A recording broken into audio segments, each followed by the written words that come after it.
নমস্কার। আজ বঙ্গ সাহিত্য কুটিরের এই পর্বে আমি আলোচনা করব বনফুলের লেখা ছোট গল্প নিম গাছ। বনফুল অর্থাৎ বলাইচাঁদ মুখোপাধ্যায়, তিনি বরাবরই তার লেখায় এই বনফুল ছদ্মনামটি ব্যবহার করেছেন। আজকের এই পর্বটি প্রথম থেকে শেষ পর্যন্ত দেখুন এবং অবশ্যই আমাকে জানাবেন এই আলোচনাটি আপনাদের কেমন লাগলো। তাহলে শুরু করা যাক।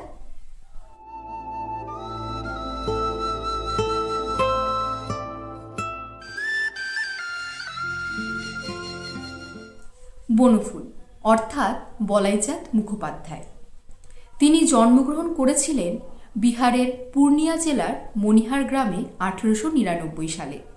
কৈশোর জীবন থেকেই তিনি লেখালেখির প্রতি আগ্রহ প্রকাশ করেন এবং শিক্ষকদের থেকে লুকোতে তিনি এই বনফুল ছদ্মনামটি ব্যবহার করেছিলেন সেই ছোটবেলা থেকে, এবং এখনও অবধি আমরা তার যতগুলো লেখা পেয়েছি দেখেছি তিনি বনফুল নামে প্রত্যেকটি লেখা লিখে গিয়েছেন।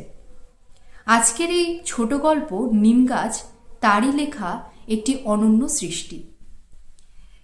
বনফুল কিন্তু গল্প, পাশাপাশি নাটক, উপন্যাস, কবিতা সব কিছুতে তার রচনা করেছেন, কিন্তু ছোট গল্প তার যে রচনা, সেই রচনা কিন্তু একদম অন্যরকম।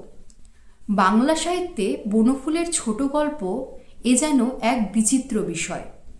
ছোট গল্পগুলির আকারও যেমন ছোট, তার প্রসার কিন্তু অনেকটাই বেশি। গল্পগুলি যখন পড়তে শুরু করবেন মনে হবে এই শুরু করলাম, এক্ষুনি শেষ হয়ে গেল, কিন্তু সেই গল্পের যে ভাব তা কিন্তু বহু দিন আপনার মনে গেঁথে যাবে।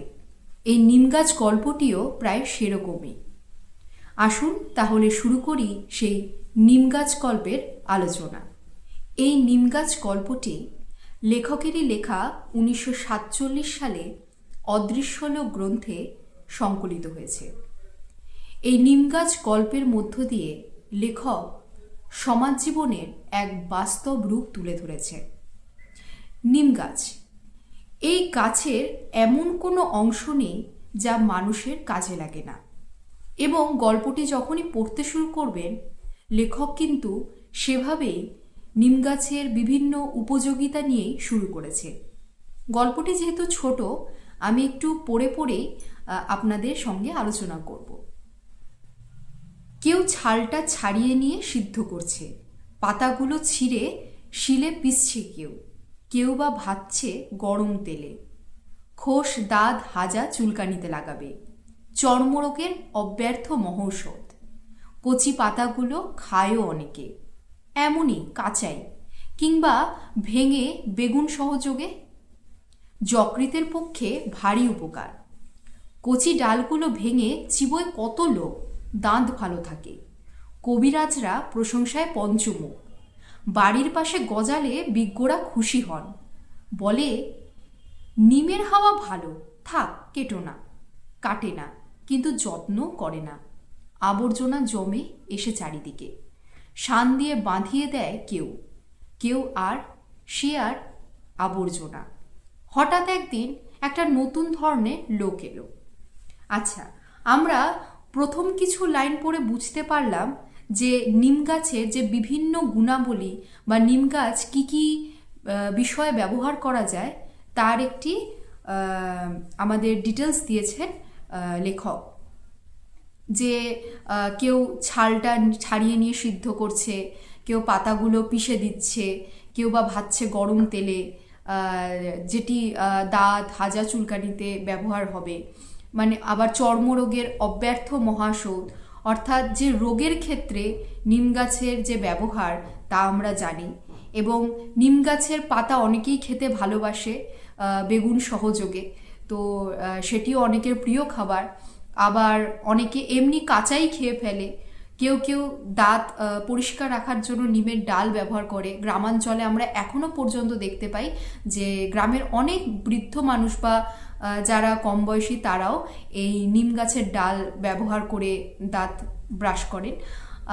এছাড়াও যকৃৎ অর্থাৎ লিভারের জন্য কিন্তু নিম গাছের তুলনা নেই। এছাড়া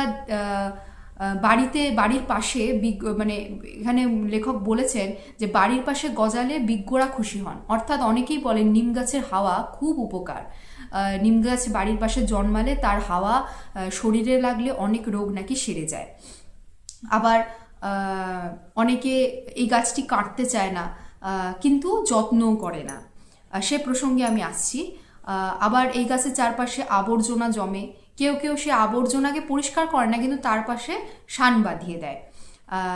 তো এই অবধি আমরা বুঝতে পারলাম যে লেখক নিম গাছের একটি সামগ্রিক বর্ণনা দিয়েছেন, যেখানে নিম গাছের বিভিন্ন উপকারিতা এবং নিম গাছের প্রতি মানুষের যে ধ্যান ধারণা তা সম্পর্কে তিনি একটি মানে বক্তব্য রেখেছেন। তারপরে তিনি লিখছেন, হঠাৎ একদিন একটা নতুন ধরনের লোক এলো, মুগ্ধ দৃষ্টিতে চেয়ে রইল নিম গাছের দিকে। ছাল তুললে না, পাতা ছিঁড়লে না, ডাল ভাঙলে না, মুগ্ধ দৃষ্টিতে চেয়ে রইল শুধু। বলে উঠল, বাহ, কি সুন্দর পাতাগুলি, কি রূপ, থোকা থোকা ফুলেরই বা কি বাহার, এক ঝাঁক নক্ষত্র নেমে এসেছে যেন নীল আকাশ থেকে সবুজ সায়রে, বাহ। তো এখানে আমরা দেখতে পেলাম যে এতক্ষণ আমরা পড়লাম যে মানুষ নিম গাছ থেকে তার ব্যবহারের জন্য ডাল ভেঙে নিচ্ছে, তার পাতা নিচ্ছে, বিভিন্ন কাজে নিম গাছকে ব্যবহার করছে, কিন্তু তার যত্ন নিচ্ছে না। কিন্তু একদিন হঠাৎ করে একজন লোক এলো, সেই লোক সেই নিম গাছের থেকে না কোনো পাতা তুললো, না তার ছাল ছিঁড়ল, না কিছুই করলো, সে কেবল মুগ্ধ দৃষ্টিতে সেই নিম গাছকে দেখতে থাকলো। এবং তার যে সৌন্দর্য, নিম গাছের যে ফুলের সৌন্দর্য, ছোট ছোট আমরা দেখি নিম গাছে ফুল ফোটে, সেই নিম গাছের ফুলের সৌন্দর্য বা সেই পুরো নিম গাছটির সৌন্দর্য সে এক মনে উপলব্ধি করলো এবং তার সৌন্দর্যের বর্ণনা করলো তারই সামনে দাঁড়িয়ে। খানিকক্ষণ চেয়ে থেকে চলে গেল, তারপরে সে চলে গেল। কবিরাজ নয়, কবি। এবার এখানে লেখক বলছেন যে তিনি কবিরাজ নয়, অর্থাৎ কবিরাজের কাজ কি, কোনো গাছে শেকড় বাকড় নিয়ে সেই গাছ থেকে যেন কোনো রোগের ওষুধ তৈরি করতে পারে, সেরকম কিছু। কিন্তু তিনি কবিরাজ নয়, তিনি কবি, অর্থাৎ যিনি লেখালেখি করেন, যিনি একটি সামান্য তুচ্ছ বিষয়কে একটি অনন্য মাত্রা দিতে পারেন তার লেখনীর মাধ্যমে।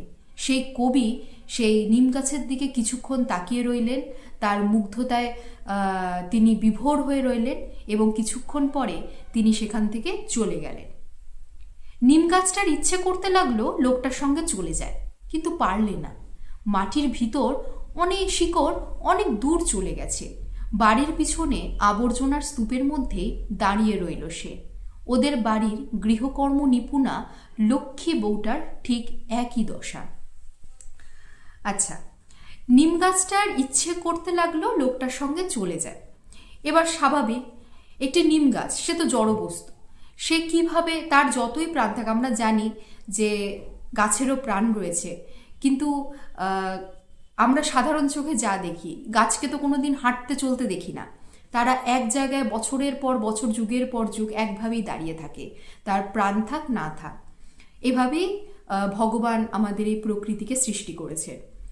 তো সেই নিম গাছের ইচ্ছে করলো, কিন্তু সে সেই কবি বা সেই লোকটির সঙ্গে যেতে পারল না।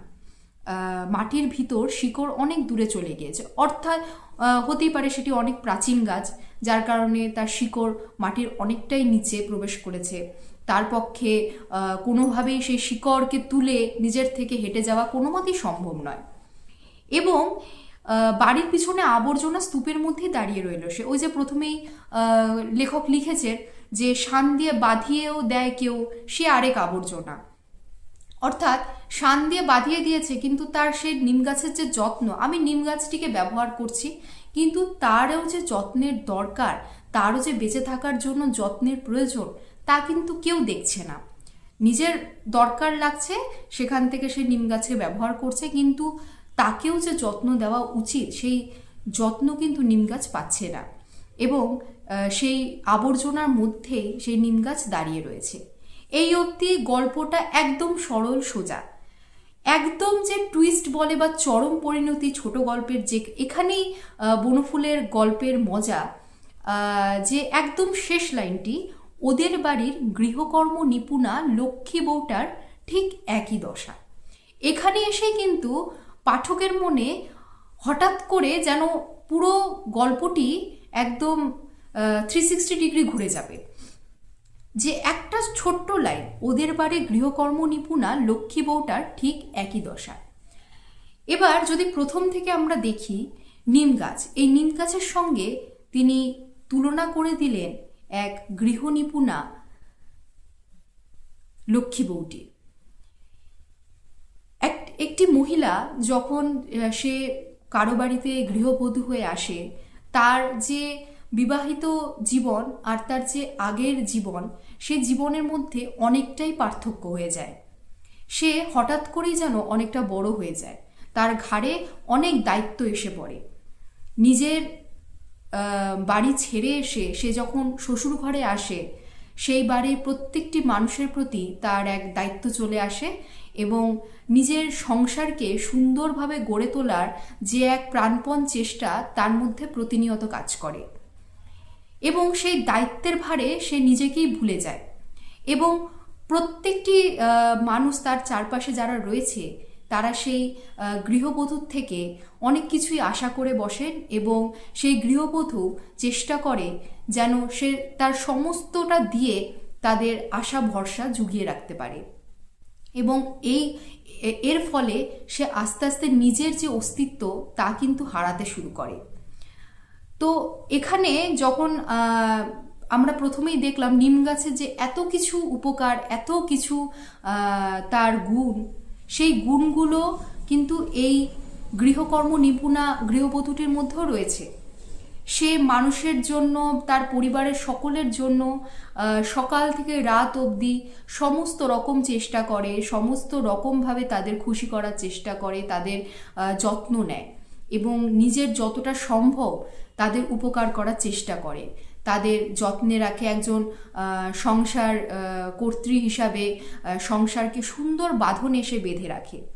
কিন্তু দিন শেষে সে কতটা নিজে ফেরত পায়, যেমন নিম গাছ যেমন একটা আবর্জনার মধ্যে দাঁড়িয়ে থাকে, ঠিক তেমনই এই গৃহবধূরও জীবন যেন সেরকমই, যে তার দিকে কেউ মন দেয় না, সে নিজে কি চায় সেটা বোঝার কেউ চেষ্টাই করে না।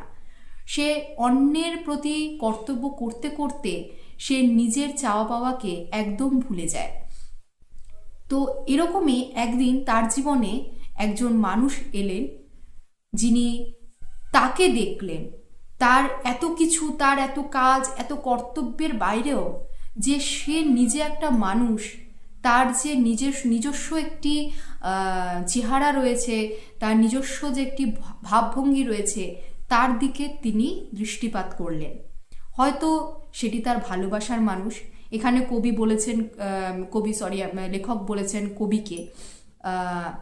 তো সেই কবি যেরকম মুগ্ধ দৃষ্টিতে সেই নিম গাছটিকে দেখলেন, তার ফুলগুলো দেখলেন, তার পাতাগুলো দেখলেন, তার সামগ্রিক চেহারাটি তিনি দেখলেন, ঠিক তেমনভাবে যেন সেই গৃহকর্ম নিপুণা বধূটিকেও কোনোদিন একজন মানুষ এসে এভাবেই দেখেছিলেন।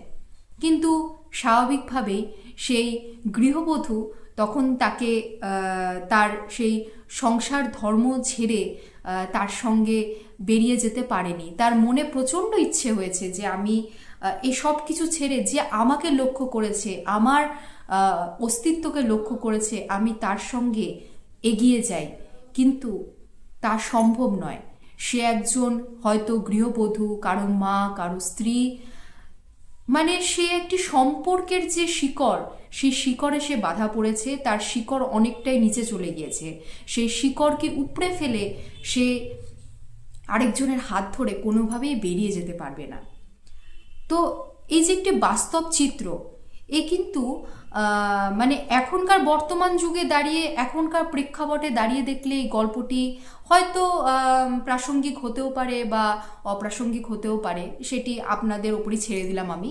কিন্তু যেই সময় দাঁড়িয়ে এই লেখাটি লেখা হয়েছে, আমি সময়কাল বললাম 1947, ওরকম আশেপাশের সময়, তো সেই সময় দাঁড়িয়ে যে সমাজে যে স্ত্রীদের যে বাধ্যবাধকতা ছিল, তা আমরা বিভিন্ন আরও রচনায় দেখতে পাবো। যে সেই সময়কার নারী চরিত্রের বা নারীদের মধ্যে যে মন মানসিকতা তাদের কেমন ছিল। তো স্বাভাবিকভাবেই একজন বাড়ির গৃহবধূ হয়ে সে কোনোভাবেই সমস্ত কিছু ফেলে দিয়ে সব সংসার ধর্ম ত্যাগ করে তার ভালোবাসার মানুষের হাত ধরে এগিয়ে যেতে পারেনি। সেটা তার নিজের মনে লেগেছে, তাকে কোথাও না কোথাও পেছন থেকে কেউ আটকে দিয়েছে যে তুমি সব কিছু ছেড়ে এগিয়ে যেতে পারবে না।